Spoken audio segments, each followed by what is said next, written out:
am really putting in the work. I really am who I say I am. And I really have a unique gift of compassion. You know, like I have an intellectual sense of compassion where it puts me in a position where I'm really effective because I'm not really trying to get people to evolve. Awesome and amazing day, you all, and welcome to Futureland365 podcast and radio show. It's Nikki B here, and we are here on WOVU 95.9. You guys, don't forget to like, share, and subscribe to all of our platforms here. You don't want to miss any of these conversations. Also, you don't want to miss any of our upcoming events that we have going on, and go to futurelandcle.com. We have events 365 days a year. If you didn't already know, Futureland 365. That's what this is all about.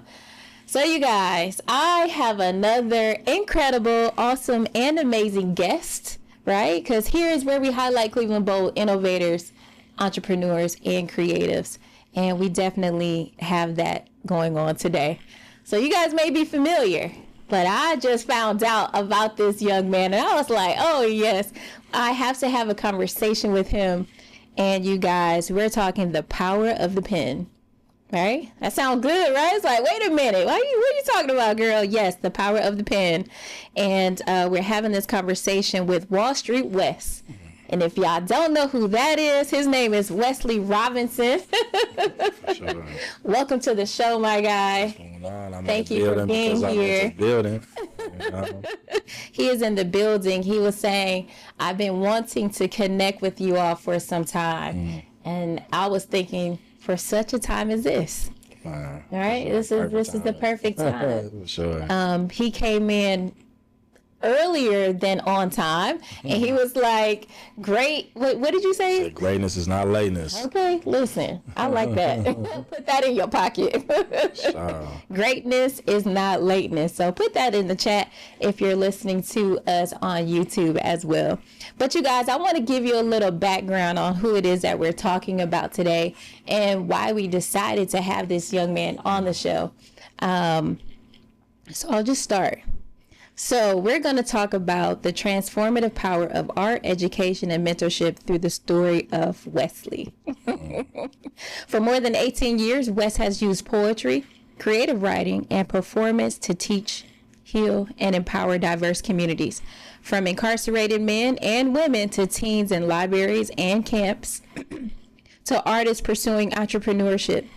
As the founder of Great Minds Think Different, I mean, let's pause right there, because we have said to some people, right, great minds think alike. Well, for sure. Don't fall for it. Yeah, for sure. Do not fall for it, because really, truly, when you think about that statement, that's false. Mm-hmm. Great minds think different. No. And this is why the diversity is so important in communities, because we think different. Why? Because you got something that I don't got. No. I got something that you don't got. Right? And I said that correctly. Got. Right.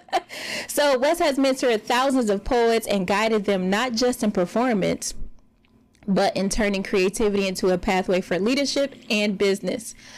So we're going to discuss his journey, the role of art in prison, re-entry, and recovery, and his vision for building platforms where creativity becomes a tool for liberation, growth, and community impact. So, Wes. So with me reading that, right, and sharing that, what thoughts or what words or what feelings are coming up as I talked about that for you? Victory, triumph, and resilience. You know, those are the words, those are the feelings that came to the forefront of me when you was reading those off. Yeah. I love that. One of the words that you just stated, victory. So as you all know, my name is Nicole, actually, right? And so Nicole means victory of the people, right? No doubt. So with you saying that, I'm just like, my heart just leaped like, yes, I felt that as well.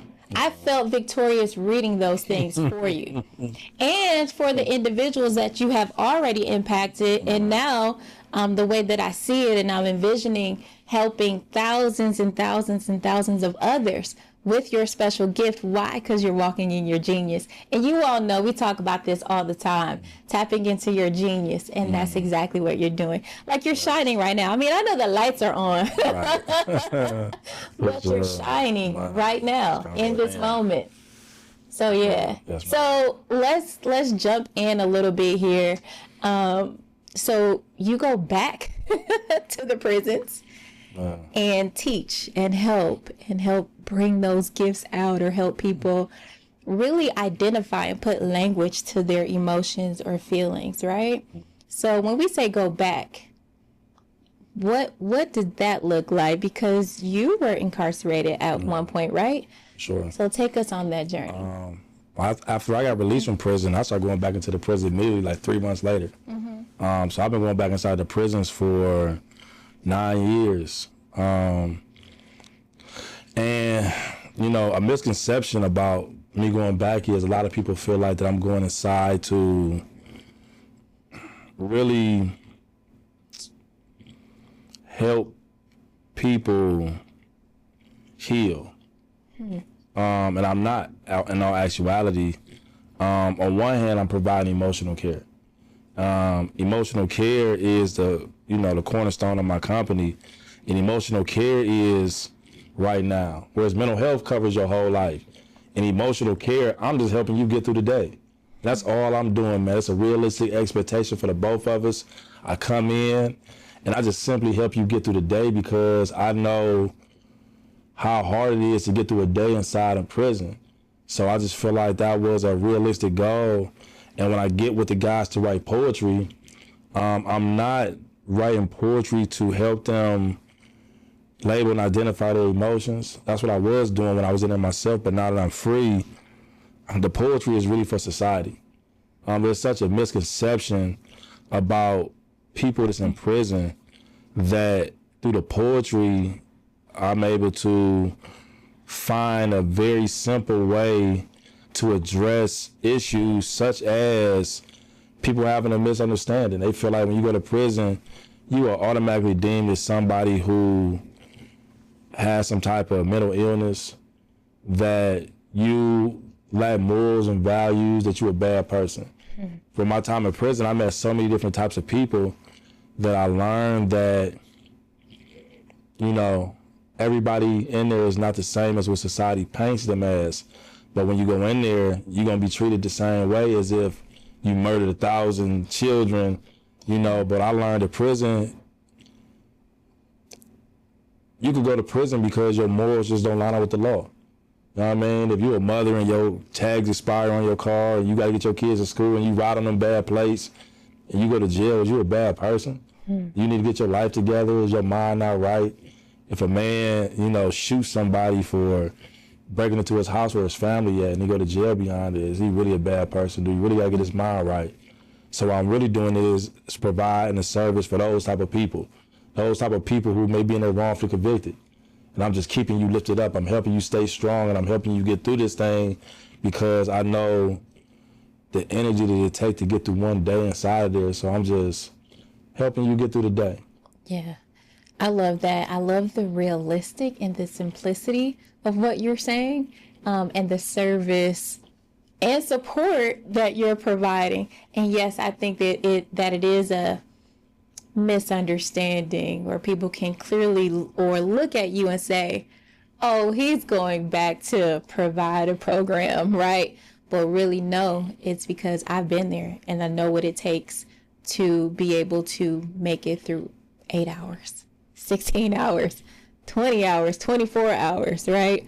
And one day probably feels like a week. Yeah, and it do. Yeah. You know, and I just really try to help to take their mind off the time. You know, when I go in there, I might be going there playing cards with them. We might go in there and I might just hang out with them. You know, I might not be doing nothing special. I might shoot pool, play basketball, but I just know that I'm just helping you take your mind off the time and all the other things that's weighing your brain down. Yeah, I appreciate you sharing that. So a question that comes to mind now is, when you were incarcerated, did you know this is what you wanted to do? Or did it take some time, or were you almost at the point of release where you're like, man, I'm coming back and this is what I'm going to do? I never had my mindset to go back inside. What prompted me to go back inside was I seen that all of the help and programming that the institutions provide are really good while you doing the time. But when you come home, all those programs, it don't apply to this reality. You know, it's like trying to play college basketball, but now you're the NBA. So I recognized that it was programs that needed to, I mean, not programs, but it was things that needed to be addressed that wasn't being addressed. Like in prison, if you're not on a caseload or if you're not willing to take a pill to turn you into a zombie, man, they don't provide mental health services for you at all. Like you gotta take a pill to turn you into a zombie for you to get mental health services. So once I got free and I was just recognizing that they never had mental health services, then I just started providing it myself, you know, but in a way that was realistic. Not in a way that you have a mental illness, but in a way to keep you mentally healthy, you know, to help you be able to cope with the time and be able to get through it. And I just started providing what I feel like was realistic and what was being overlooked. And so with creating that program, right, walk me through that process. How and who, what mentor, or, you know, we talk about good counsel around here, right? Having a multitude of good counsel around you.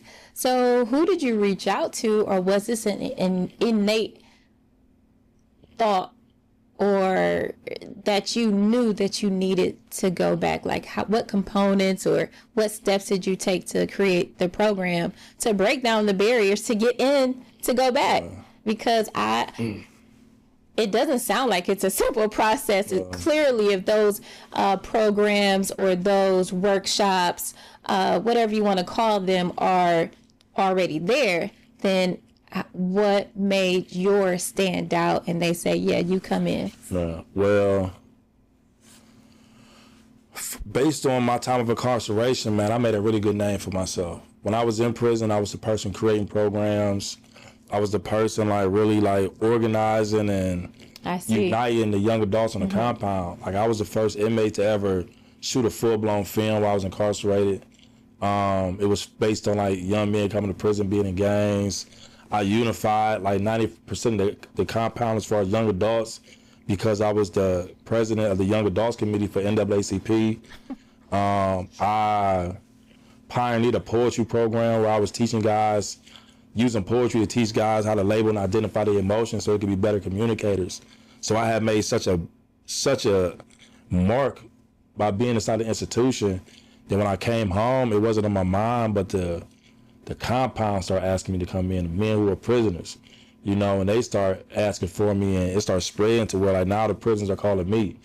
And I go in prisons, you know, in multiple states. I go to Rikers Island, I go to Philly, I go to Florida, but it usually starts with it's a demand for me in there because I speak their language. You know, most people go in there with a mentality like, well, I'm trying to help y'all get y'all mind right. I'm trying to, but by me not having that approach and by them seeing me grow up in the prison system, and a lot of those men, they really raised me. So anytime they had something going on, they knew I was a good resource. So they would call me like, man, Wes, I'm trying to get this done. And I would just make it happen. Anything they asked me to do, I would just make it happen. And then it turned to me becoming a community partner with the institution. So a lot of things that I do, I have really easy access based on my intentions being so pure. Yeah. There's just so much here. There's just so much here.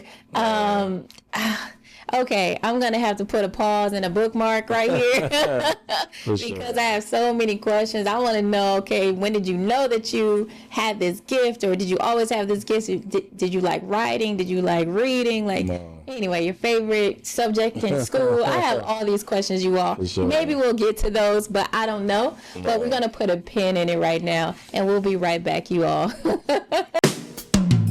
WOVU 95.9 FM, Our Voices United, a community radio station.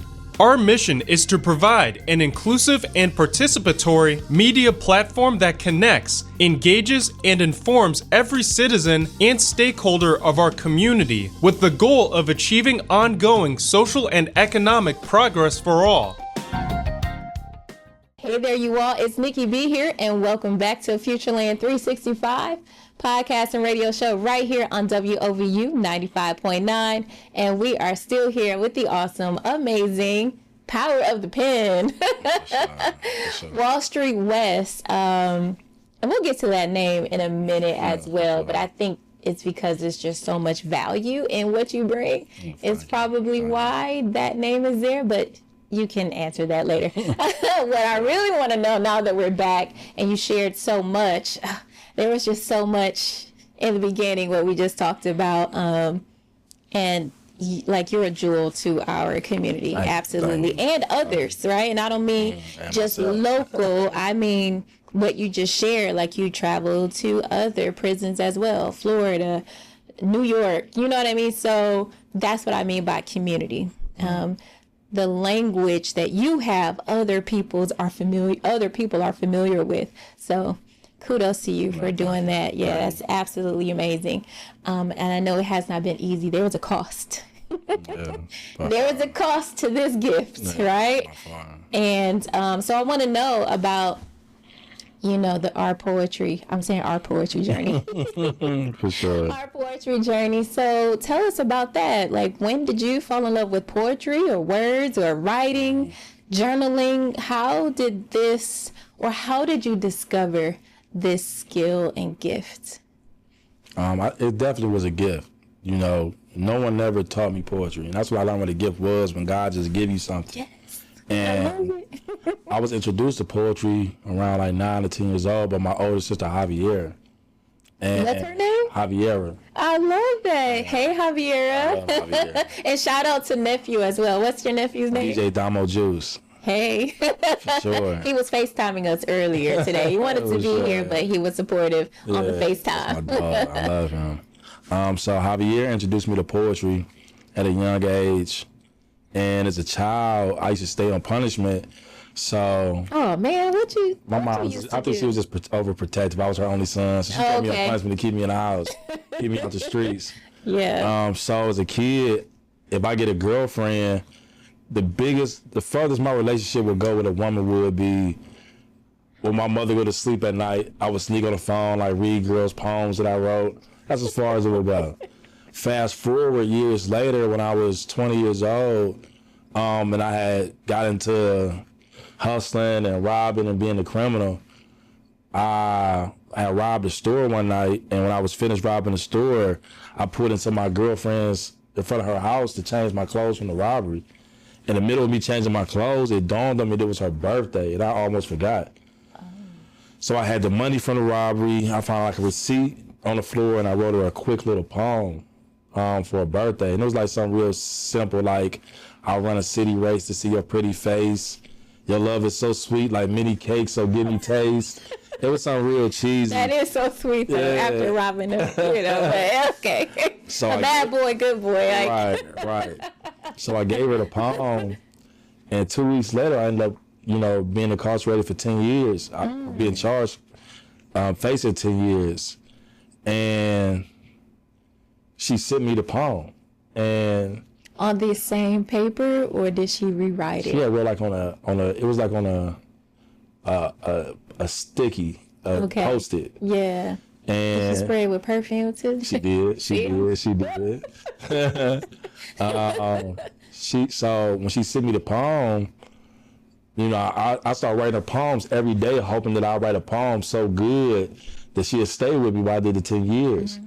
And when I used to come on a visit, she used to be lost, like, because she's so used to seeing me, like, at my worst, you know what I mean? Like, in the streets, being aggressive. So when she would see me writing poems, she was baffled, like, man, how are you writing these poems? So I'm like, man, it's just the way I think. I don't know what's so special about them. It's just my thought process. So eventually, it was in my heart to let her go. But for 10 years, I never stopped writing her poetry. I never seen her again. I never heard from her. When I started doing the time. But I stayed writing her poetry, but those love poems eventually turned into poems of sadness and alienation. I started eventually writing poems about, wondering would she miss me so much that she would leave me, and, all those poems came to pass. So within every institution that I went to, I started teaching poetry, like informally. And I would like, it would start off with like, all the older guys would be like, man, you young guys is crazy. So I would teach all the young dudes how to write poems to tell a story, so you can understand why we act like this. And at first, the institution that I was in, the warden and the deputy warden pulled me out the cell block and was like, we keep hearing your name. We're not hearing nothing bad, but we feel like that your mind state is too powerful and your influence is too strong. If you don't stop doing what you're doing, we're gonna lock you away from the rest of the population. And I never stopped. I felt like that, you know, at the time I didn't know how to read.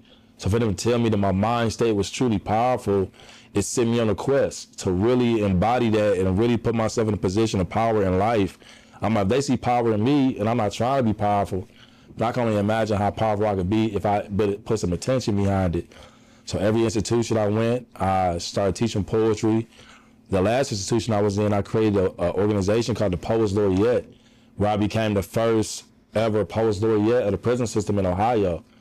And the program was so good that, you know, the community would start, like, if I put together, I did a show every 3 months, every 90 days, and the outside community would bang down the prison's door to get to these poetry shows. And I was taking men who had never did poetry before and building them all the way up to the point where they're on stage and they performing in a way where, man, you would never know they was beginners. And everyone in the institution was like, man, you should really take that poetry stuff serious, man. So I'm like, I'm going home to get some money. I'm just doing this to pass my time. Little y'all know. But I had created such a name for myself and such a reputation in poetry that now, man, you'll never be able to speak about poetry ever again without hearing Wallstreet Wes in the prison system in Ohio. And when I came home, at first I was like Jonah. I was trying to do everything but poetry. Go south. You're supposed to go north. Yeah. I was trying to do everything but poetry. I'm like, man, I'm not thinking about working in the music industry. I got a lot of exposure in that world with Sincere. And I walked away from the music because I felt like that, you know, nobody really wanted to work. Everybody wanted to wake up one day and just be famous. Nobody wanted to put in the extra Instant work. gratification, microwave society. Yeah. So I started investing in myself, and I started really like pouring into myself and my poetry career. And over the years, I've been building it. I've seen every high, I've seen every low. And, you know, that's how I got here with the poetry. I love that so much. I just have so many takeaways here. And I think what I'm going to do is usually I say them all at the end. I may still share some at the end, but I'll continue dropping them as you talk, because it's like, oh, man, that was good, too.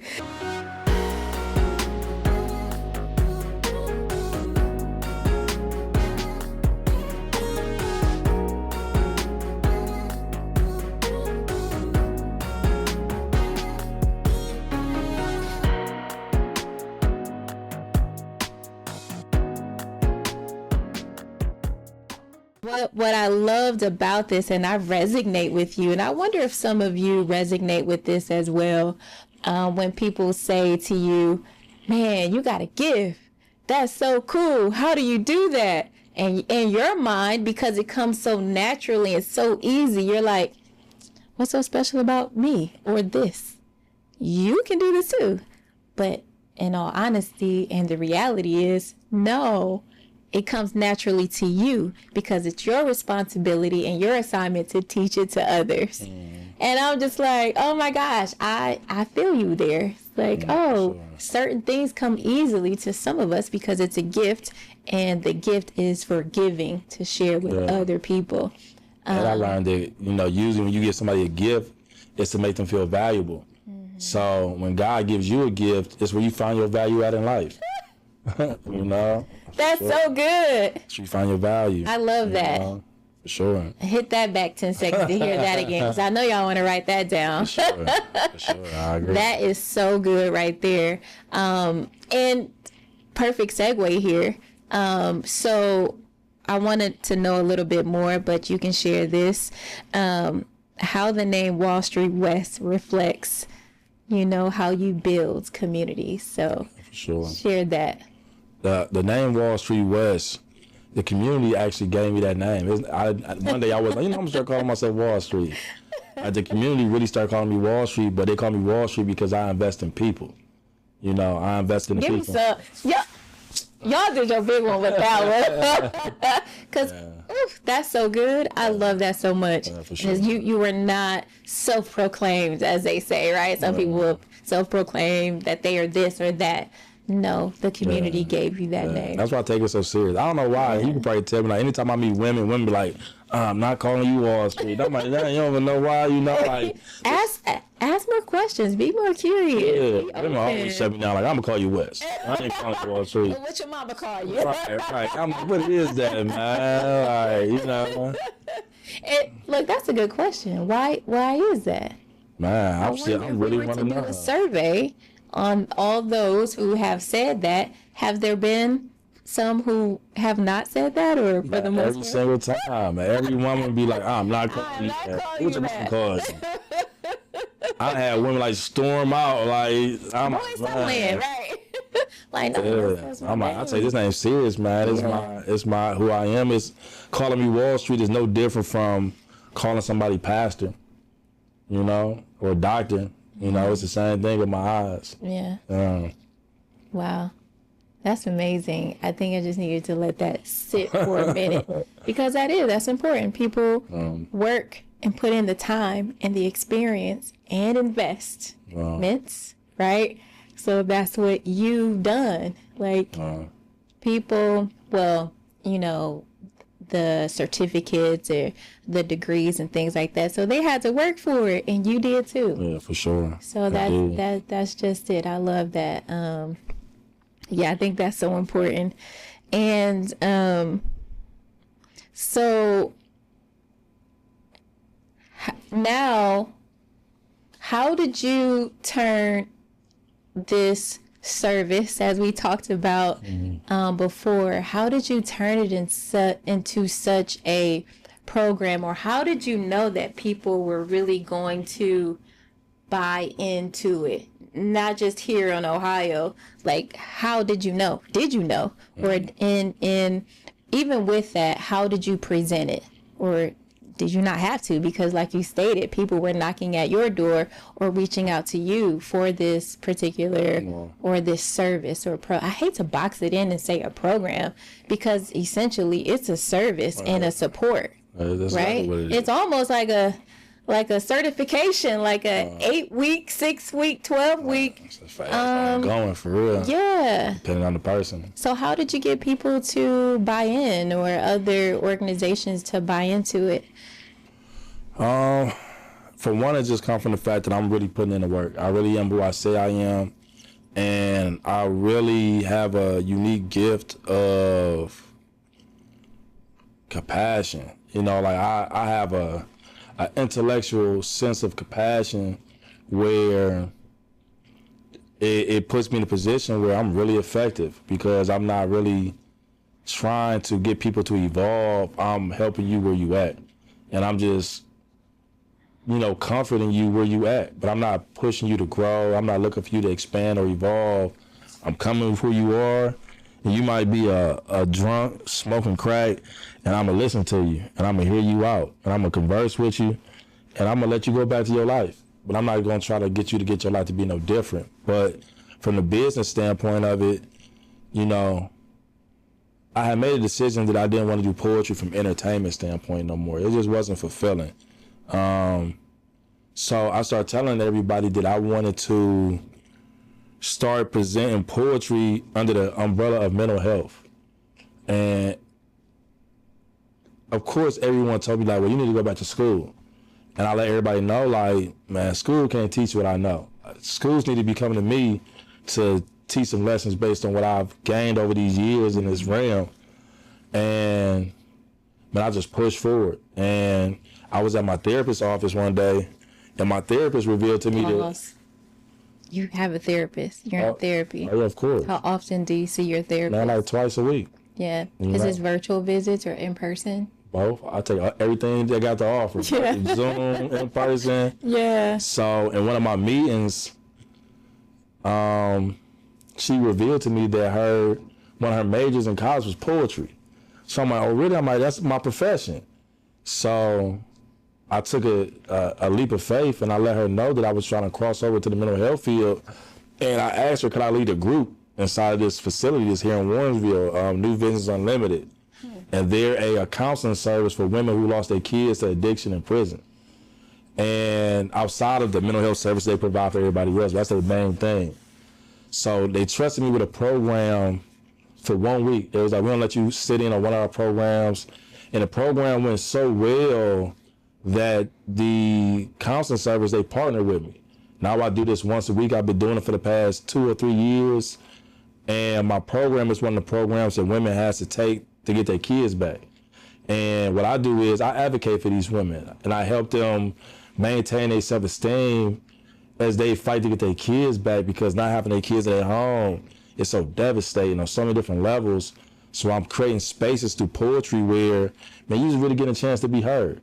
And you really get a chance to say the things that's really on your mind that you really gonna be shunned for saying. Like, you know, a lot of these, it might be women in there who just young and they just smoke a little weed, but now their kids got taken and now they really being treated like criminals, and their kids are really, you know, in a stranger's home. So that alone is psychologically demanding. And because that program went so well, I ended up pioneering the program because they never let men oversee these women poetry programs, but I created such a safe space with these women, and it went so well that it gave me the platform to have licensed professionals back in my program. So now when I shop my program across the world, I have licensed professionals saying like, man, this program works. He got a unique ability. He's doing things that most therapists just can't do because he's using art. It's non-threatening. And the reality of it is that I came to the realization that a therapist and churches don't appeal to everybody. And that's okay, because human beings are so vast and so complex that I realized they don't appeal to everybody. So I created a service that appeals to people that doesn't appeal to, you know, and I come to you. I come to where you at, and I just give you, I tailor whatever help you need in that immediate moment. And I just really was able to make a name for myself from doing the work, whether I was being paid for it or whether I wasn't, because this is really who I am naturally. Yeah. I can hear the compassion and the passion and the style, the experience, all, and the grace. Yeah, I think that's so important. I think also you're not able to be any of those things or share any of those things if you don't have it within yourself. Exactly. But I think because you were able to uncover and identify those characteristics and things like that, that you were able to share that with others, and they were able to identify those things within themselves. Yeah, for sure. That was something we talked about before we started the conversation. Is I'm in the place where I'm learning to not only forgive myself, but to share and be compassionate. Yeah. If I make a mistake or an error or something like that, like, it's all good. Yeah. It's okay. And you just got to do better next time. Yeah. Or pay attention next time, or don't be one of our guests before, who said this, the monetary exchange. Who was that, LB? Cam. He said, slow down, it's not that serious. Right? And another person, Cam. I do too, like, that's my guy. Another person that comes to mind is Maisha Watkins. Oh yeah, I respect her a lot. You guys are very similar and very, you share this, I don't want to say the same passion, right? But you have this fiery passion for people, right? And connecting them with the right resources and tools so that they can elevate their lives. Not that you're looking for them to change, but you're meeting them where they are and say, hey, this is where we are. This is what we got. What are we going to do? Right? Yeah. So I love that. The whole time that you're talking, that's who I'm thinking about, Maisha, as well as,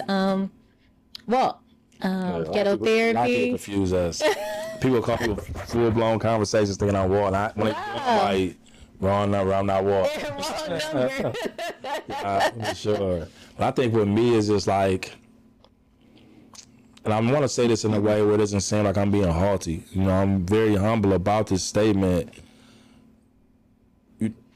No one ever really talks about the benefits of going to prison. And one of the benefits that I experienced was I had an opportunity to really develop an intellectual understanding of my individuality. And within that, I was able to really like build my intelligence and really build myself spiritually. And I have built myself to a point so fine, to the point where I can really live a life right now where I can go in my house and never come back out. I could just go in my house, kick my feet up and watch Netflix all day. But the reason why I do come outside is just to simply share my strength.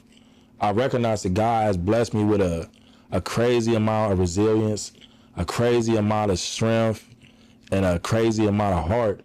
And when I come outside, I'm just really coming outside to share my strength. You know, I'm not out here for no other reason. I don't care about the things that most people care about. And, you know, whatever you do with my strength, man, that's okay. You know, I don't care what you do with it. I just really want to help you get through the day. I'm the messenger. Yeah, I'm the mailman. And I'm not even giving you the tools. I'm not even going to give you the tools. I'm going to just, like, hold on, I got it for you. All right, you cool now, go ahead. You know, like, I'm not even teaching you what I know, because what I know is so intellectual that I know your average human being can't get their mind to functions on these levels. So I just step in for you, and it's no different from a dentist doing your teeth for you. Dentist ain't about to hand you the tools so you can fix your own mouth. Wes, you gotta stop. You gotta stop. But that's so real. Yeah, for sure. Those that know. Yeah. Yes, certain individuals, because you function on such a high level, and that it's like, it's all good. Here you go. Yeah. Right? Yeah. Here you go. Yeah. It might be just, here you go, might just be adjustment in your perception. Like, you looking at this wrong. Mm-hmm. You're not lonely, you're in solitude. Mm-hmm. You know, and it might boom, like, because the words come with different emotions. So I might just adjust your perception a little bit, and with adjustment your perception, your whole life might change. You know, that's so good. Absolutely, perception is everything, though. Right? Yeah, it's everything. Perception is everything. It's everything. Yeah, you guys. I'm almost at a loss for words. Because there's so many paths and avenues that we can take with this conversation, and we did not get to everything that I wanted to talk about. So we're gonna have to skip a little bit here, but that's okay. Let me see. Yeah, we gotta wrap up here. I can't even get to these because we're gonna go down and unpack a whole nother situation. So I'll ask this question here, and this is, I don't want to say a simple question, but I'm curious to hear what it is. So what advice would you have for, I don't even want to say poets, individuals who were like you at, 21 years old, when you realized it was your girlfriend's birthday and wrote the note, at that juncture in your life, and speaking to that individual, male, female, young, old, whoever, what advice or suggestion would you share with them? Embrace the journey. You know, hold on. Because I'm not one who tries to, steal people's fate. In this world, they be like, you need to stop young men from going to prison. You need to stop this. And me, man, I wouldn't give you no advice to stop you from going down those roads, man, because it was the greatest thing that ever happened to me. So everybody on their own journey at the end of the day. And no matter what that journey look like, man, it's just your journey. At the end of the day, you got so many different types of human beings on this earth, and everybody isn't meant to be supreme. Everyone isn't meant to be, a main character in the movie. Some people just might be, extras. So it's hard for me to really give people advice, because whatever your journey is, man, that's your journey. It ain't nobody else's mindset or no one say so on how you should go about your journey. I could want you to grow at my pace, but that's unrealistic for real. When I went to prison, who would have knew that was going to be the greatest thing that ever happened to me? Who would know that I would make a living based off my experience in prison? You know, like now people pay me just to be like, how did you survive? How did you get through it? You know, right. So, man, just embrace the journey, you know, embrace the struggle and make everything work in your favor. If you find a win in everything, you never lose. Yeah. I love this so much because even if you had not been incarcerated or in prison, sometimes our minds is that, right? Or we may feel like we're in this cage. So you speaking to those individuals who probably have not or have, right? Either way, this is a way to help shift that perspective, right? Yeah. to change, like, oh, you're not isolated, you're in solitude, which is different, right? You're not alone, you're all one, right? So Myron Golden talked about that, how you shift the word whole equals all one, which equals alone, but it's really, you're just one, you're a whole person. So I love that so much. And I have another question here, and I don't want to go too far, so if you could try to be quick with it. What is one way that you use technology within your Great Minds Think Different business? I use AI for everything. Yeah. You know, AI is a really helpful tool. I don't use it in a traditional sense like everybody else, like write me a paper or write. I do it for everyday conversations. I might go to AI and be like, hey, this is the situation I'm having. As a professional, man, what's the best way for me to go about it where I can be honest but maintain my individuality, but at the same time still maintain a professional mind? And I go to AI for every single thing now. So it's like your consultant. Yeah, for sure. Assistant consultant. Yeah, or even when I'm on the road and I find myself having a desire to talk to somebody, I talk to AI. You know, and AI, it be scary because she give you such a great conversation. It's true. That if you're not strong enough, man, you might abandon talking to human beings again, all over again. You know, I might be in my car and I'll start reading poems to AI. She'll start breaking it down like, oh, that one line like really gave me hope. You know, so I enjoy it, you know. And I use the AI from Facebook Messenger. Oh. I kind of used them all to see which ones was more accurate. Yeah. And the Facebook Messenger was the most accurate. I've used that one as well. Wow. There's so many other tools out there that we can utilize, but I wanted a little, insight on how you use technology in your business. I was curious about that. So thank you for sharing. Yeah, that's amazing. So we definitely can't forget, how can people reach out to you if they're wanting to inquire about your services or to have you in one of their programs? I'm very easy to get in contact with. My phone number is 216-290-9637. My email is gmtdforever@gmail.com, and my Instagram is Wallstreet Wes at Wallstreet Wes GMTD. I'll throw ad in there. He was getting it together for you all. For sure. But probably if you're gonna call me, probably send me a text first. I'll be having somebody scam lightly calls. Oh my goodness, I know, right? I'm the one to answer the phone. I had to put those things on mute. Yeah. So now if I give people my number, if their number is not listed in my directory or in my phone book, you can't get through.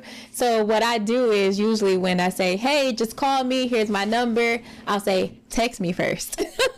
So I know who you are. You got to. You have to, because those scam likely, so it's mad wild. It's Wild West here. One time my sister called. She's like, I work with Scam Lightly now. I hired for her. Like, I'm like, they called. They didn't hire my sister to get a contact. Right. That is so crazy. There is one thing else that I see. I always look at my notes. So I wanted to know, you say legacy over likes. Why is that meaningful and impactful? I could care less about social media. Like, I use it as a tool for my business, but, don't try to pay me in likes, or followers on Instagram. Like, I don't care nothing about that. I care about this. I care about meeting people in real life, and I care about really leaving my mark on this earth. You know, I really am convinced that, you know, when it's all said and done, you know, I'll be the greatest poet that ever lived, you know, beyond William Shakespeare, Maya Angelou. And I feel like that's a wild thought, but why would God put that in my spirit to prepare me for that? You know? So for him to even put that in my spirit, and I'm not the type of person who brag or none of those things, but it's been in my spirit that I'll be the greatest poet that ever lived. So now, man, everything that I do is, you know, geared towards that. So are you working on publishing work or? Nope, not at all. You know, I create based on who I am as an individual, and I study the poetry business, and whatever every poet is doing, I go above and beyond not to do it. So instead of, you know, using that to write books, man, I write programs and services, you know, using poetry as those things, because like I don't even write poems down.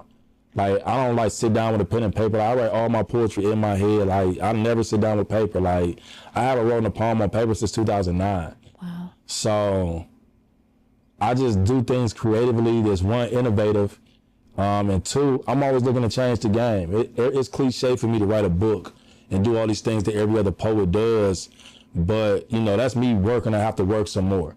I don't want to have to put all the work in to write a book just to have to sell that book. Like, no.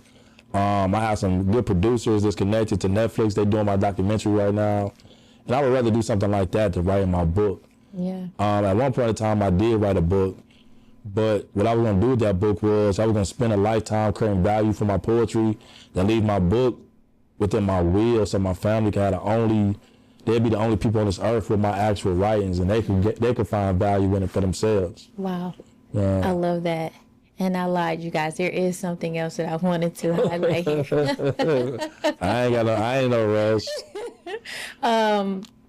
I hear that you're in theater. Oh yeah, I got a lot in my bag. I'm a creative. I got a lot in my bag. Yeah, that's good to diversify your portfolio, your repertoire.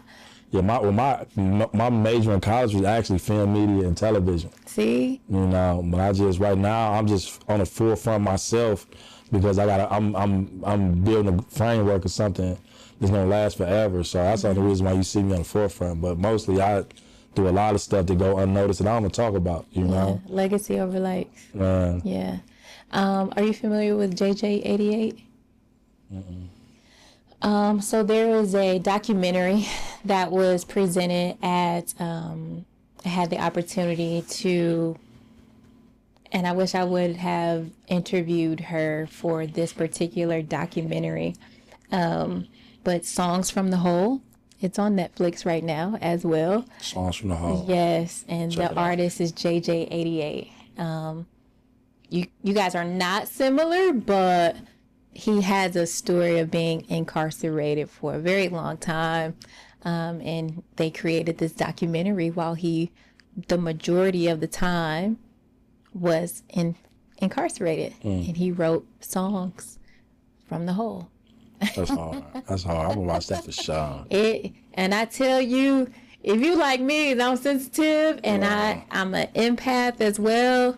I mean, a mess. But it was actually presented at the Cleveland International Film Festival this year, and I had the opportunity to have media credentials, so I was able to see all the different documentaries, and that was one that I definitely needed to go see. And the director is, oh my gosh, I don't know why it's escaping me, but I'll share it with you. Please don't. And I'll put it in the notes as well, so you guys can check that out also. But African American woman who directed this film, and it was absolutely amazing. And I'm not sure why this is coming up, but somebody to yeah. So it was amazing. So for sure, I'm gonna check it out. So this was a powerful conversation. I agree. I appreciate your gift and the value and the strength that you have to be able to share that with people, right? With the community, and building a program, right? Versus being published in that way. this is just amazing to me. Going above and beyond, just like you stated. And that's exactly what we talk about here on Futureland365 is innovators, right? Yeah. Entrepreneurs and creatives. And you're like all three of those mashed together on an intellectual level. And I love that. One of those other attributes that you were talking about is being resilient. I relate to that. Having resilience. And sometimes not realizing it. Like, you know, like, oh yeah. Superpower. It's a superpower. Yep. Yeah. So I love that so much. This has been a powerful conversation, and if you all resonated with this conversation, please feel free to comment power of the pen, Sure. comment poet, comment resilience, Sure. comment innovator, Sure. comment Wallstreet Wes, right? And definitely comment great minds think different, because great minds do not think the same, right? Yeah, for sure. All right. Anything else that's on your heart, on your mind? I just really want to put out that I'm in the process. It's pretty much going already. I'm creating an academy for poets. I know where it. I'm really like. It has to be. Yeah. I mean, it just has to. Okay, keep. For continue. sure. Whereas I really want to, I don't want to give people the resources. I'd rather be the resource. So with this academy, I'm really introducing poets to the poetry business. And I'm really equipping them with all the things that I've equipped myself with over the years. It doesn't cost them anything. Right now, I just look to get funded, in other ways so I can provide it to them for free. And, I'm pretty excited that any poets is looking to turn their poetry into a profession. I got a really good team around me. And our headquarters is going to be at the Justice Kitchen on 93rd and Kinsman. They really revamped our whole neighborhood. So, I really want to put that out there that, I'm in the building because I'm into building. For sure. Say that again, because I got to hear it again, too. I'm in the building because I'm into building. Period. For sure. And that's it. That's all, you all. I gave all my key takeaways during this conversation because I knew that we would take it to the limits here. For sure. Well, again, that's it. That's all, you all. It's Nikki B here, right here on Futureland365, 95.9 WOVU. And I was here with Wallstreet Wes. And now y'all know why that's his name, if you didn't know. All right, you guys. Peace. See you next time.